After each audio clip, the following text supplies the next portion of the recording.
Adjust your cordones, where we don't discriminate. Everyone gets a dick, so as to be kicked by the news. My name's Ray Stone. Today is May 21st, 22nd of 2025. And this is the news, or at least my version of the news. And today we're doing it a little bit differently. I've decided I no longer trust Google. So we're just going to go directly to the sources and see what CNN, The Guardian, Fox News, NBC, BBC, and all the C's want us to think about what's happening out there. And we'll put our own little light spin on the news. So without further ado, let's jump into it. CNN. Supreme Court deadlock leaves in place ruling blocking nation's first religious charter school. Which breeds the question, what is a chartered school? Well, it's a public school. So, what the fuck? That means it would be receiving funding from taxpayers to preach. No. That's all I have to say about that. No. Absolutely not. No. What? No. Talk about misappropriation of funds. If I lived in that district in Oklahoma, I would stop paying taxes to the Oklahoma district that I live in. I would find a way. I mean, that's just insane. We can agree that not everybody believes in Christianity and Catholicism. So you don't get to teach it as a public charter to kids. There are at least half of the families out there that do not want that. I don't understand. I'm fine. Okay. I'm glad they blocked it. That's all I can say about that. So yeah, chartered school, publicly funded independent school established by teachers, parents, or community groups under the terms of a charter with local or national authority. You don't get to teach religion in school. Not everybody wants it. My mom told me, you go out there, you find your own way. She said, I'm not going to tell you what to believe.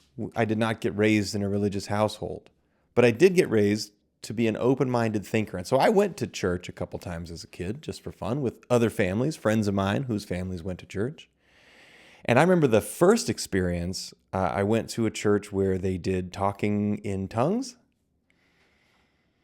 And I was probably 9 at the time, 8 or 9. I mean, I was a young guy. I was curious. I wanted to see what it was all about. And when the people who were in their 40s started talking gibberish, my 9-year-old brain went, oh, this is horse shit. Oh, these people are playing grown-up make-believe and talking about an actual devil who's trying to change you. He's trying to get in there, get you. And I'm like, I have to get out of here. Then I went to 2 other churches with other friends. I went to the biker church, and that was kind of fun. And I think I went to, I don't think I ever went to a Mormon hearing. That's what I'm going to call it. A Mormon hearing of God. But yeah, as a child, my brain just said, you know what, this isn't real. And I'd rather focus my efforts on trying to understand the world around me. Even though I probably actually should have tried to understand that world, because that world runs the show. Let me tell you what. Anybody who can get that many people to be fanatic, die-hard fans so as to be crowded around a basilica in order to cheer when a new pope gets elected by a bunch of old cardinals who, I mean, these guys are defending what they did simply by being in power still. They technically are defending having crusaded and massacred the entire world for simply because we need you to believe what we believe. Here's the fun part about belief. It forces you to try to force other people to believe it in order for you to believe it even harder. Anytime someone doesn't believe what you believe, it casts doubt. And so you have to kill those people. Okay, bird flu. Here we go. Maricopa County, commercial chicken farm, the AZDA, another case of bird influenza, bird flu avian influenza, has been detected. So what we know, as per a statement released on May 20th, poultry at a Maricopa County commercial farm tested positive for the virus. Which means we're about to pay more for our chicken. All right. Fox News. Mike Johnson, Donald Trump get big, beautiful win as budget passes the House. Now, it still has to pass the Senate, but the big, beautiful tax bill has passed.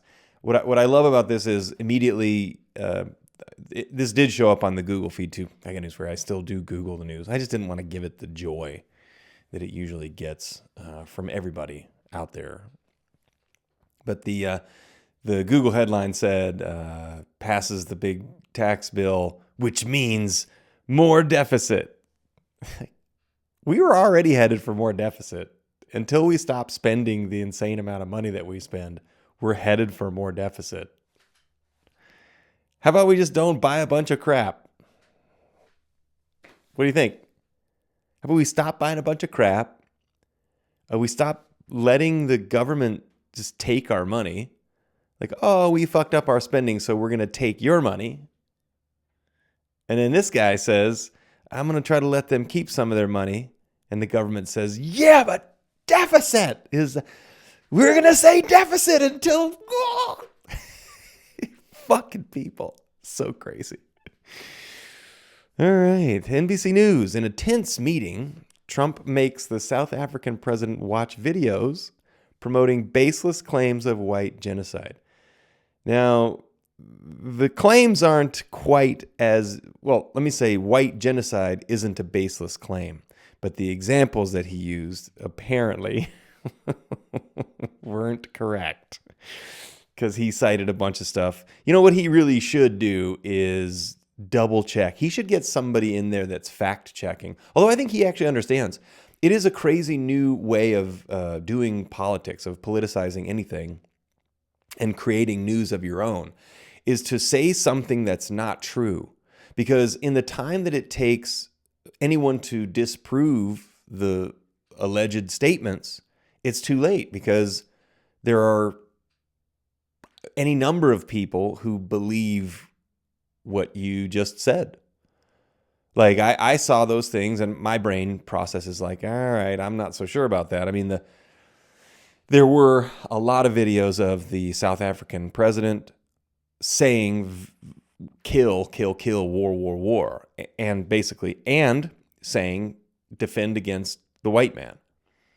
But then he showed, the president showed, and this is a clip, by the way. If you didn't catch this, the president of the United States, Donald Trump, sat down with the president of South Africa and made him watch it. So it says it was like a jovial meeting, and then quickly Trump points to a TV in the room and makes the South African president watch clips of himself yelling, kill, war, no white people.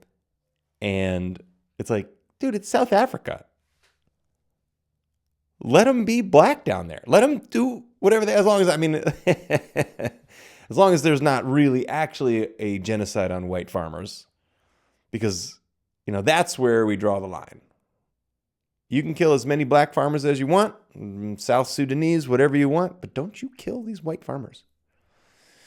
All right, moving on. NPR. Educators fear their homeless students could become a target for Trump cuts.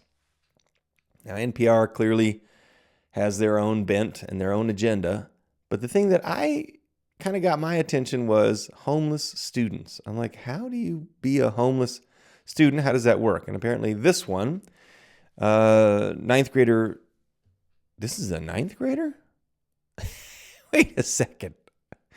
That's not a ninth grader. That's so funny. They show you a picture of a 9-year-old and then they say ninth grader.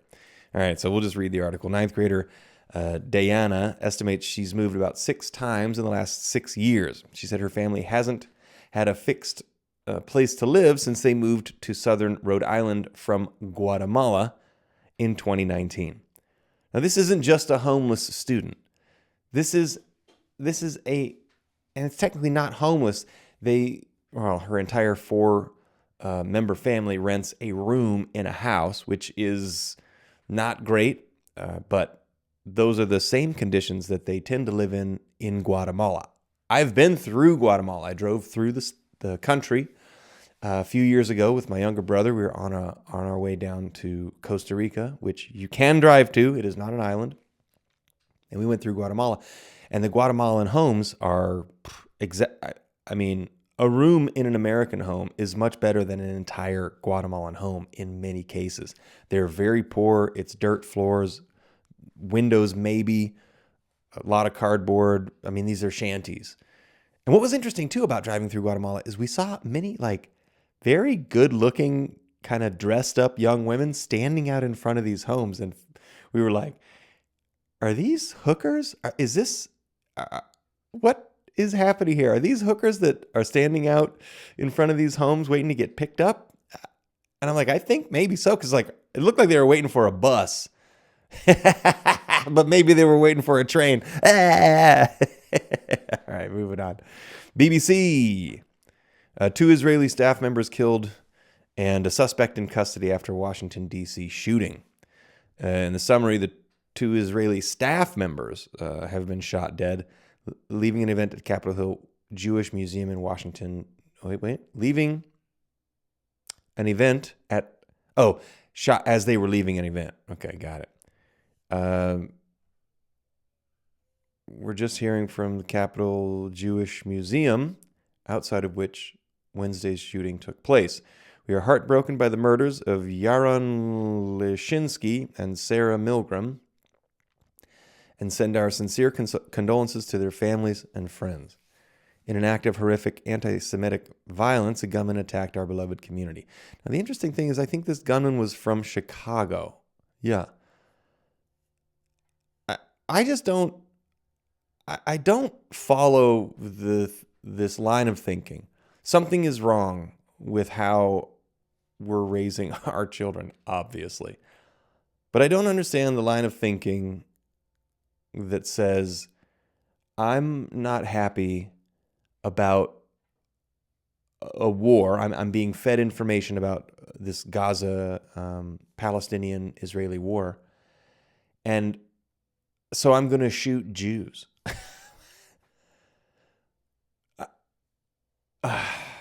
Moving on. I don't get it.